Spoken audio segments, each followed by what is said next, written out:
Hello అండి. ఉలవలు ఇవి హెల్త్‌కి చాలా మంచిదండి. ఈ ఉలవలతో ఉలవ కట్టు చేసుకోవచ్చు, ఉలవ చారు కాసుకోవచ్చు. మనం మాత్రం అదిరిపోయేటట్టు ఉలవ కట్టు చేసుకుందాం. ఈ ఉలవ కట్టు కోసం ముందుగా ఉలవల్ని వేయించుకోవాలి. ఆల్రెడీ మీ దగ్గర పొడున్నా పర్లేదండి. లేదా అప్పటికప్పుడు చేయాలి అనుకుంటే కొంచెం ఆ రోజుకి ఎన్ని కావాలో అన్ని ఉలవలు తీసుకొని ఇలా పచ్చివాసన పోయేంత వరకు వేయించుకొని మిక్సీ పట్టి ఫైన్‌గా పొడి చేసుకోవాలి.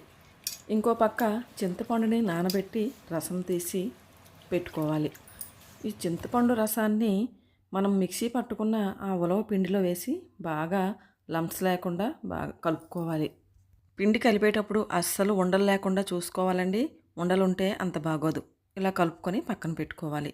ఇప్పుడు స్టవ్ పైన కడాయి పెట్టి ఒక 2-3 స్పూన్స్ ఆయిల్ వేసుకోవాలి. ఆయిల్ వేడెక్కాక పోపు దినుసులు వేసుకోవాలి. పోపు దినుసులు చిటపట వేగిన తర్వాత ఎండుమిర్చి వేసుకోవాలి. తర్వాత ఒక వెల్లుల్లిపాయని దంచి ఇలా వేసుకోవాలి.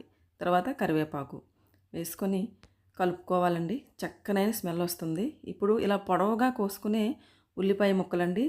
ఈ ఉలవ కట్టుకు మాత్రం చిన్న చిన్నగా కొయ్యకూడదండి. ఇలా పొడవుగా రేకల్లాగా కట్ చేస్తే ఉలవ కట్టు అన్నంలో కలుపుకొని తినేటప్పుడు ఆ ఉల్లిపాయ ముక్కలు తగిలి చాలా టేస్టీగా ఉంటాయండి. ఇప్పుడు ఉల్లిపాయలు మగ్గడానికి కొంచెం ఉప్పు కూడా నేను వేసుకున్నాను.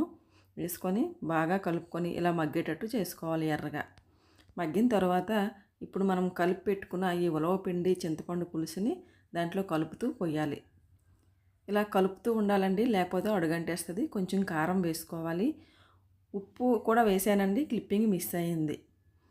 చూసుకొని ఉప్పు వేయాలండి, ముందు వేసాం కదా ఉల్లిపాయల్లో. అలా ఉప్పు కూడా వేసుకొని ఇలాగ చిక్కబడేటట్టు కలుపుతూ అలా ఉండాలన్నమాట. లేదంటే అడుగు పట్టేస్తుందండి. జాగ్రత్తగా అలా కలుపుతూ ఇలా చిక్కబడాలన్నమాట.